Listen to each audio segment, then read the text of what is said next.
organising this event in collaboration with Keio University.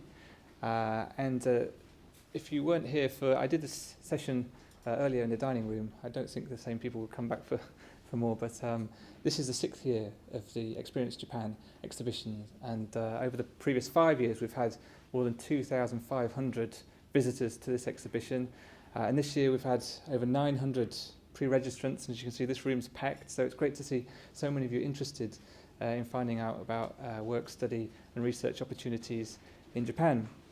So in this session I'm going to be talking about studying Japan, the basics. This is repeated in the Corn Centre. And what I'm going to do is, first of all, I'll introduce the various short and long-term study options at Japanese universities. And then I'll move on to talk about some more general information on academic life, student accommodation, tuition fees and scholarships. And if we have a little bit of time, I might do a quick introduction to the different regions in Japan. But many of you will have been here for the Inside Japan tours seminar. Who saw that one? Okay, not all of you. All right, so I'll do a quick trip around Japan at the end if we have time. So if you'd like to study in Japan, but you're not sure you want to commit to studying a full-time undergraduate or postgraduate degree, one of the best ways to get a taste of studying and living in Japan is through a short-term program offered by universities. So most universities offer these courses. In fact, all of the universities here today offer these short-term programs. And these courses are aimed at current college or university students in the main, but many institutions also accept working professionals who have a strong interest in Japan. Generally, these courses are between 2 and 6 weeks in length. Usually 3 weeks tends to be the most common, and they're taught in English. And universities run these short-term courses 2 or 3 times a year, most often in the summer or the winter holidays. So if you're already a university student in the UK, you can fit one of these courses into your summer holiday. Now, some courses will focus on a single topic, so for example Japanese management or Japanese law, but in most cases you'll choose 2 or 3 modules from a range of choices, including Japanese language, art, anime, manga, fashion, politics, etc. So these programs tend to be sort of like mini Japanese studies programs. So if you're thinking about doing a Japanese studies degree, these are a great way to get a taster of what it's like to do a Japanese studies degree. So these programs also often incorporate hands-on experience as well. So for example, if you take a module in Japanese art, then there might be museum visits scheduled as part of the course. Likewise, if you study Japanese management, if you take a module in Japanese management, there might be visits to a Japanese company as part of the course. And most courses also include cultural elements, so you'll have the chance, for example, to take part in a traditional Japanese festival, Japanese tea ceremony, taiko drumming, or see a kabuki performance or something like that. Tuition fees tend to vary depending on the length of the course and the institution, but a 2 to 3 week course is usually about 200,000 yen, which is about £1,500. The exchange rate is less favourable for you than it was this time last year, but still £1,500 is fairly reasonable because this also includes accommodation for the duration of the programme. In terms of application, you generally need to apply between 2 and 6 months in advance in order to enrol on these programs. And to find out more, I recommend going to visit the institutions today. They'll have information on all their short-term programs. I also recommend checking their websites. If you can't get, it's quite busy in the booth area over there, so if you can't get to the institution that you want to speak to today, go home and have a look at their website. They'll have lots of information on their programs in English.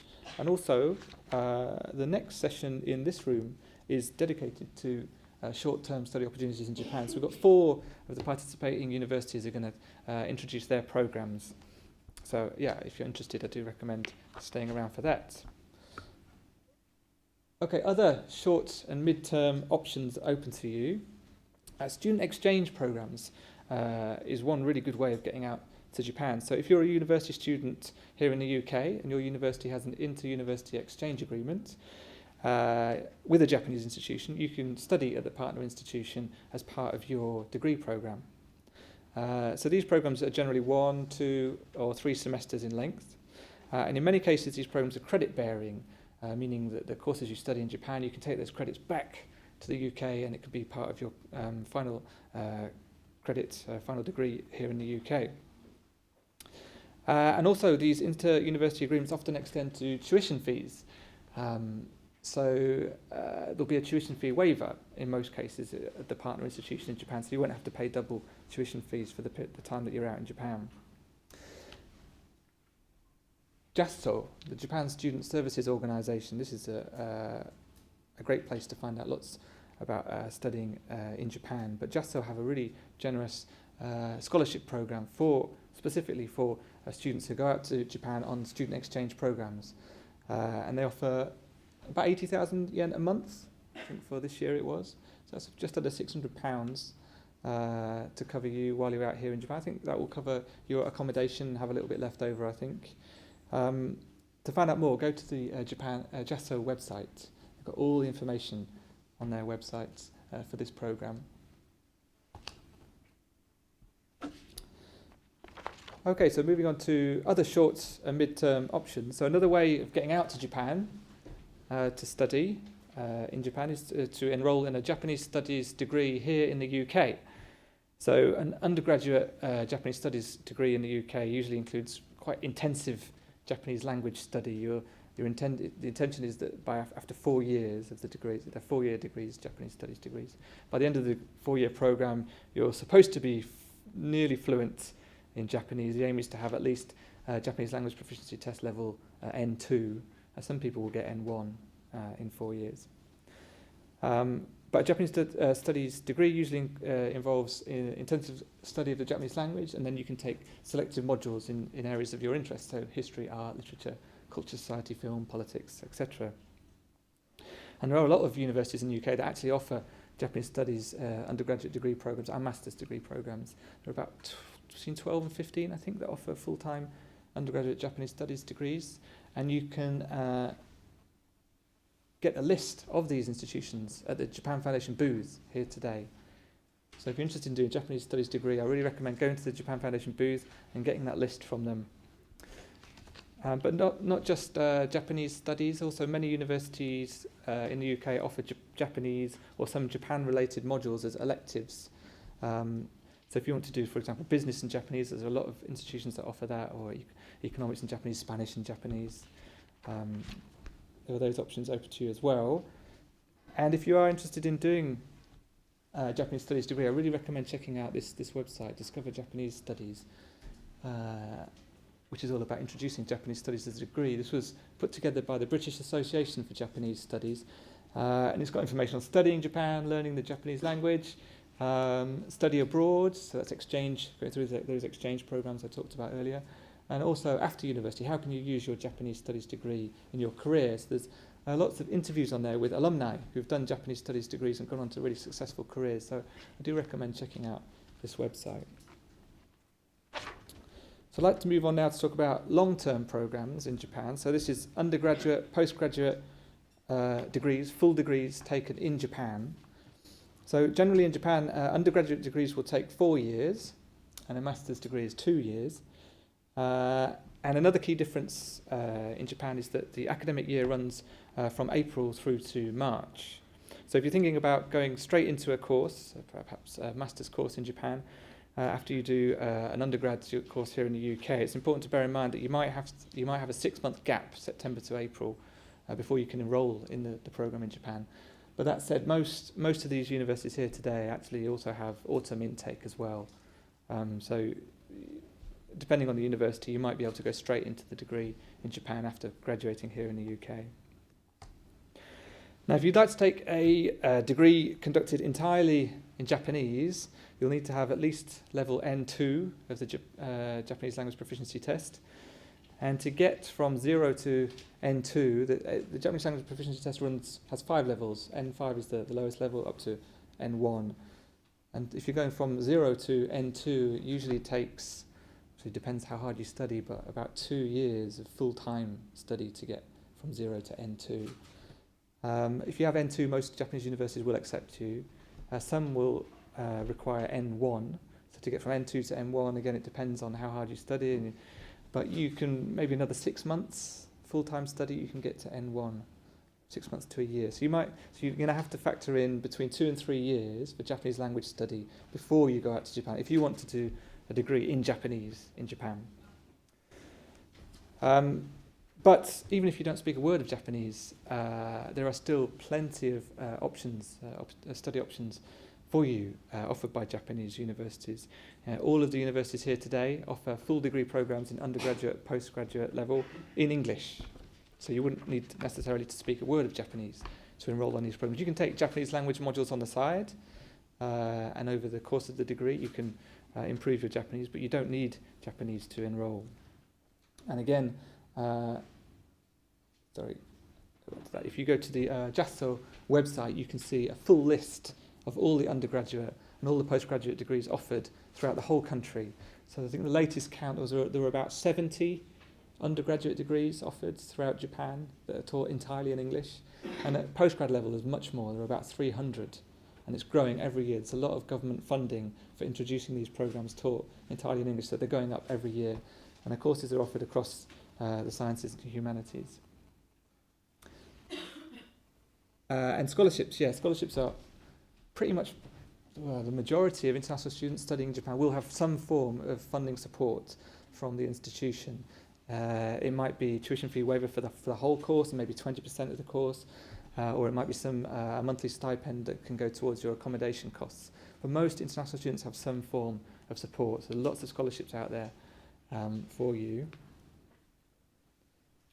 One place you might want to look to find out more information on the courses taught in English, so the JASTA website is really good, but also this Global 30 website. Global 30 was a Japanese government project introduced in 2009. Initially it was supposed to support 30 Japanese universities to introduce or to develop programs taught entirely in English. In the end, it was just 13 universities that were part of this Global 30, but they produced a really good website which has a search function, so you can search by level and subject area on the Global 30 website, and everything's in English on there. It's really, really, really good. Okay, so I'd like to move on now to talk about academic life in Japan. So what's it like to study at a Japanese university? So the Japanese higher education system is heavily influenced by the North American system. So unlike in the UK, where degrees tend to be very specialised, so if you're doing a degree in economics, the majority of your modules in the first year are going to be on economics. You might have a few electives, but the majority will be on economics. But in Japan, the first 2 years of the course, you'll take a lot of options outside your specialist field. It's quite general. It goes from very general to specialist over the course of the 4 years. So if you're taking a degree in Japan in, say, engineering, you would take some core options in engineering, but then quite a lot of other modules in something quite unrelated, for example, history, or you wouldn't be doing English, but Japanese students would do English, or art, for example. So yeah, you do, or maths. Maths, and most Japanese university students will also study maths at university level, even if they're not doing a maths degree. So it's important to bear this in mind. So if you do a degree in Japan, the first couple of years will be quite broad, and they'll get more specialised as you go along. So in terms of how courses are taught in Japan, it's quite similar to the UK. So you have lectures, and then smaller group seminars, and then lots of individual study. One key difference is the length of a class. So usually, I think in the UK, most university classes are 60 minutes. But in Japan, 90 minutes is the norm. And as with most UK universities, Japanese universities generally use a credit system. So evaluation is based on a combination of exams and coursework, presentations, but also, crucially, attendance as well. I don't know how much weight is put on attendance at UK universities, but in Japan it's very important. Sometimes 30%, even 40% of your final grade for that credit will be on attendance. So attendance in Japan is always really good. Students will always attend their lectures, but they might not necessarily be fully engaged in the lectures. You'll often see a lot of students sleeping in class, and they'll just be there to get the credit, to record their attendance. But sleeping in class in Japan is not necessarily frowned upon. In Japan, having a quick nap in social situations is called inemuri, which means to sleep while being there, I suppose. And so lots of students will be getting a bit of inemuri, a bit of napping during class. If you're interested in inemuri, there's an academic in Cambridge University called Brigitte Steiger, who wrote a book on inemuri. which got a lot of publicity. It's really interesting, actually, so I recommend having a look at that. It's on Amazon. Yeah. So one other key difference in Japan is the job hunting market, job hunting system in Japan. So most Japanese students will spend the first 2 years of their degree loading up on credits. They'll do more credits than is probably normal in the UK, so they can free up lots of time in the latter half of the third year and almost the whole of the fourth year to go to job fairs, prepare for interviews and go to interviews. And they'll apply for lots and lots of different companies. So the final year, the majority of the final year is spent job hunting in Japan. There's not a lot of time for study. So if you are thinking about doing a full-time undergraduate degree in Japan, you'd be in the same boat. The final year of degree, all your colleagues in your class will all be looking for jobs, so you might also be looking for jobs too. Yeah, and the reason why they do that is that most Japanese companies will hire en masse in the spring. So they'll hire people, graduates fresh out of university. So most graduates will have secured a job before graduating. Okay, let's move on now to talk about accommodation.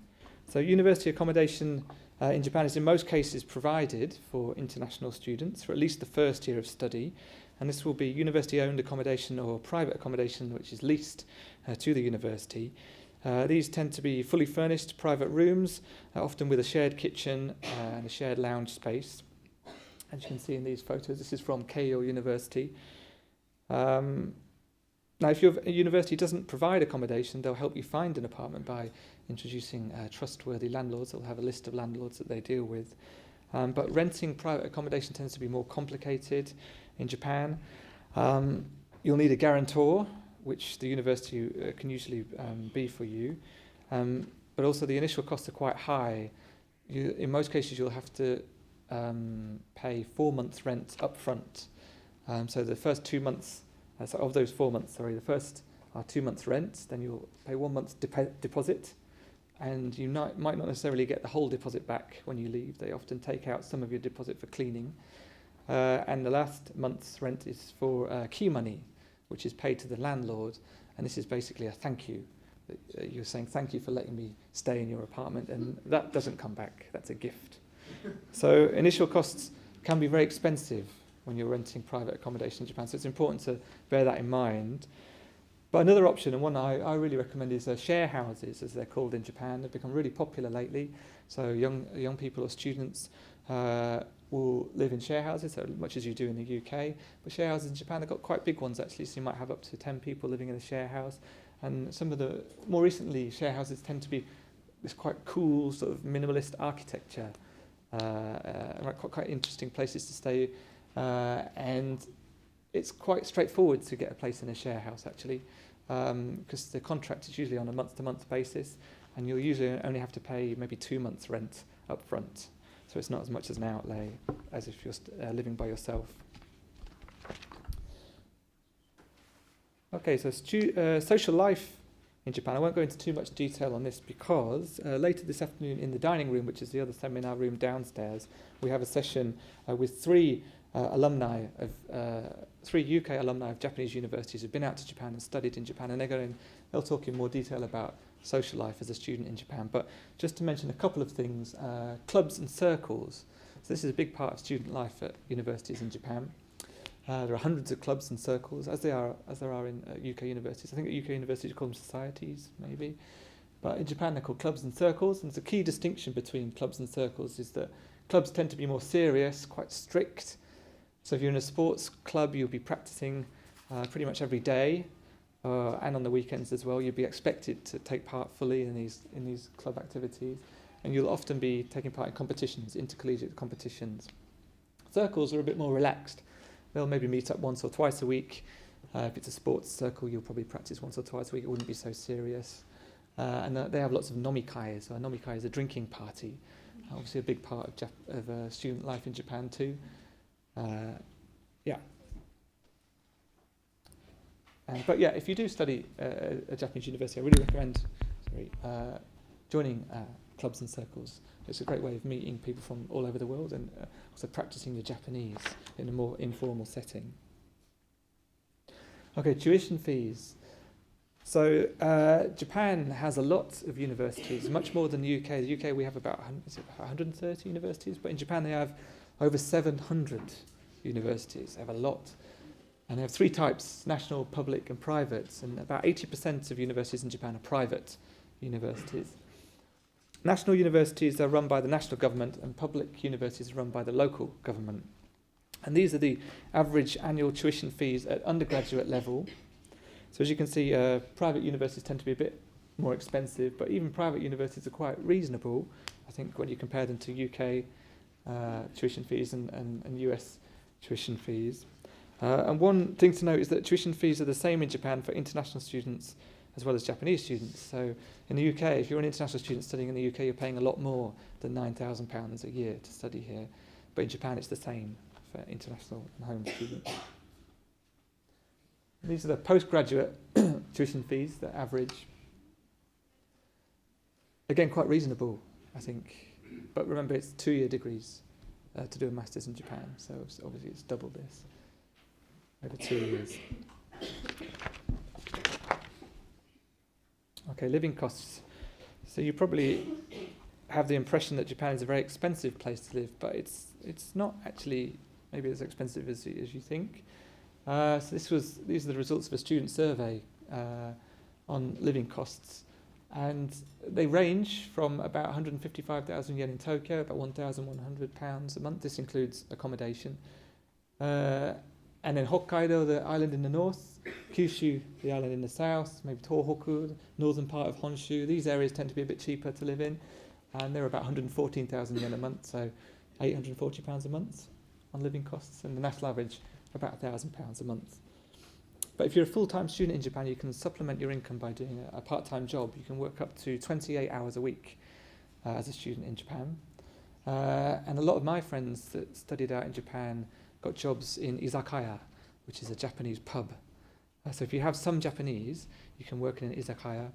And they're great places to practice your Japanese because you'll hear lots of informal Japanese. Obviously, if you're working there, you'll be expected to use quite formal Japanese, but you'll hear lots of informal Japanese. Also, a lot of my friends work in konbini, which are convenience stores in Tokyo, especially now. If you go into a convenience store, most of the staff there are international students. Again, it's a good opportunity for you to practice your Japanese by working there. And another option is teaching English. Teaching English is fairly well paid in Japan. You can get £2,000 or £3,000. That'd be fantastic. 2,000 or 3,000 yen an hour. So about £15 to £20 an hour you can earn by teaching English. Okay, scholarships and funding. So there are lots of opportunities available for scholarships, as I mentioned earlier. Most international students studying in Japan will have some form of funding support from the institution. But also MEXT, this is the Japanese Ministry of Education, also have a wide range of really quite generous scholarships at all levels. And they're listed here. So this is the monthly allowance that you receive if you're on these scholarships. And you can find out more about these by going to the Embassy of Japan booth here today, or if you don't have time to go to the booth, again, go to the JASO website. Full information on each of these scholarships, all in English.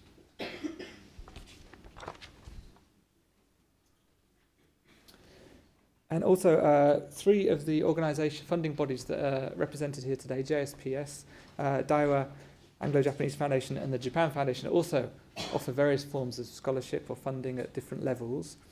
JSPS have a pre- or postdoctoral fellowships as well as scholarships with a summer programme for postgraduate and PhD students.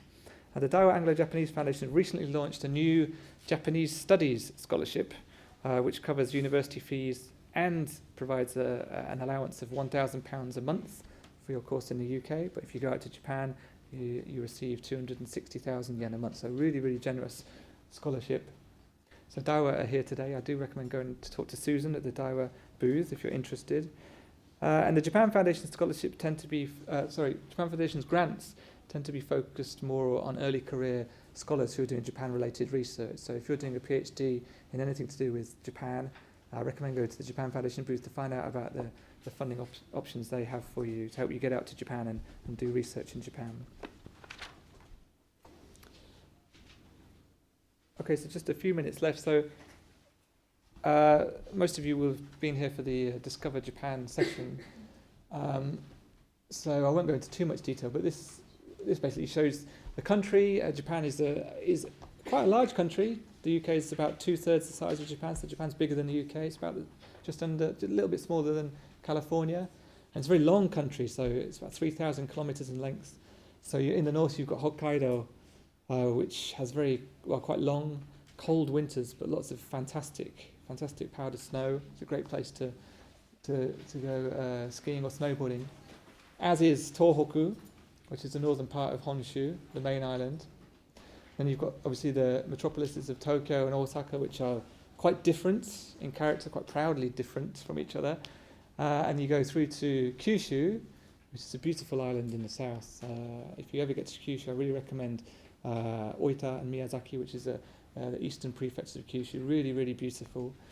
And you go right down through to Okinawa, which is subtropical and has some of the best beaches and some of the clearest waters I've ever seen. It's fantastic for snorkeling and scuba diving. Amazing coral, really, really beautiful.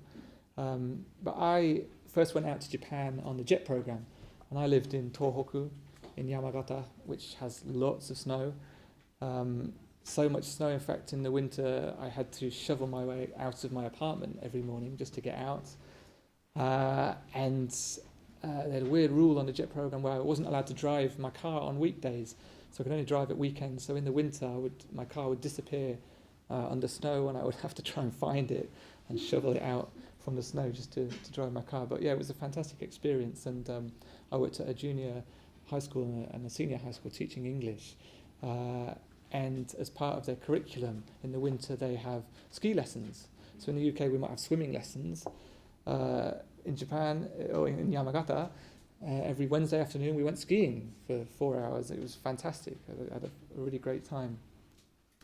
But yeah, it's got huge variety, Japan. It has four very, very distinct seasons. And in each season, you have different foods. It's very important. And every area has their own little culture and identity. So yeah, if you are thinking of getting out to Japan to study, I really recommend doing some research on the different areas to make sure you're going to study in an area that you're interested, live in an area that you're interested in. Another place to go to is the Japan National Tourist Organization's website. They have an introduction to each region in Japan on there. It's worth checking that out. And they also have a website called Discover the Spirit of Japan, which has lots of really cool videos on Japan. Again, I recommend having a look at that before you make your choice of study destination.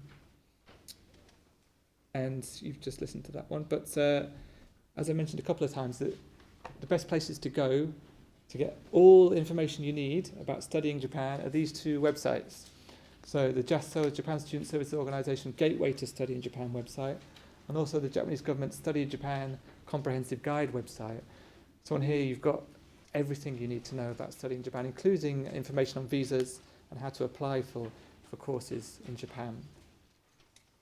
Okay, that's all from me, but myself and my colleagues will be around all afternoon, so if you have any questions about studying Japan, please do come up and ask us. And also, I recommend going to the alumni booth, which is just next door, 2 rooms down, sorry. We've got 3 alumni here today. They're going to be presenting later, but they'll be here throughout the afternoon. So if you've got any questions on studying in Japan, go and talk to them. They're the experts. Okay, thank you very much.